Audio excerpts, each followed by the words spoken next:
America का पिछलग्गू Iran ने जमकर मुनीर को खूब सुनाया। पीस ब्रोकर बनकर फंस गया पाकिस्तान। नमस्कार, मैं हूं आपके साथ आयुषी गुप्ता। देखिए, ईरान और अमेरिका के मध्य तनाव का कम करने के उद्देश्य से पाकिस्तान की मध्यस्थता में युद्ध विराम को लेकर के वार्ता धीरे धीरे आगे बढ़ रही है। इस मसले के तनाव को समाप्त करने के लिए पाकिस्तान ने स्वयं को एक मध्यस्थ के रूप में प्रस्तुत किया। पाकिस्तान इस राजनयिक पहल के माध्यम से न केवल अपनी अंतर्राष्ट्रीय छवि को सुधारने का प्रयास कर रहा है, बल्कि उसे इस प्रक्रिया के बदले आर्थिक सहायता मिलने की भी प्रबल संभावना है।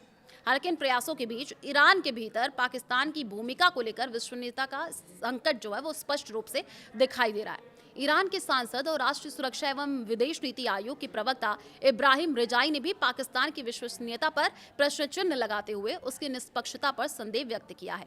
रेजाई ने सोशल मीडिया प्लेटफॉर्म एक्स पर लिखा, पाकिस्तान हमारा अच्छा दोस्त और पड़ोसी है, लेकिन वो बातचीत के लिए सही मध्यस्थ नहीं है और उसमें मध्यस्थता के लिए जरूरी विश्वसनीयता नहीं है। वे हमेशा ट्रंप के फायदों का ध्यान रखते हैं और अमेरिकियों की मर्जी के खिलाफ एक शब्द भी नहीं कहते।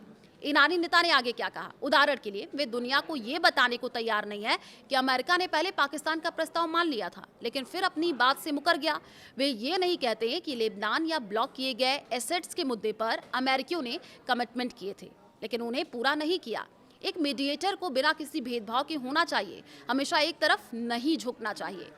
क्यों ईरान को नहीं पाकिस्तान पर भरोसा, ये भी सवाल है। तो देखिए, पाकिस्तान का झुकाव इस स्थिति में अमेरिका की तरफ साफ जाहिर है और इसका ताजा उदाहरण तब देखने को मिला जब दोनों देशों के बीच 2 हफ्ते के लिए सीज फायर की घोषणा की गई थी।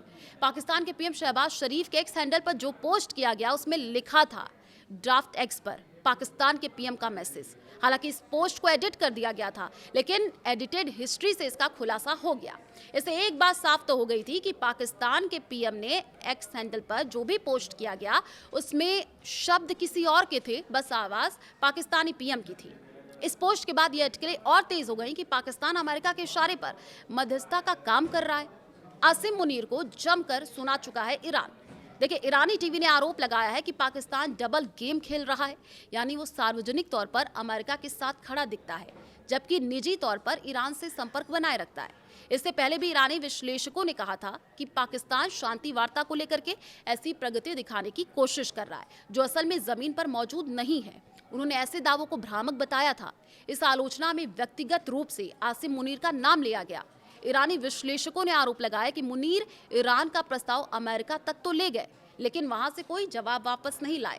कहा यह भी गया है कि पाकिस्तान ने ईरान की 10 बिंदुओं वाली योजना को आगे बढ़ाने के बजाय अमेरिका की 15 से 16 जो नई शर्तें उसको सामने रखा। इससे पाकिस्तान की विश्वसनीयता पर सवाल उठे। दोनों पक्षों के बीच भरोसे की कमी वो भी बढ़ गई है।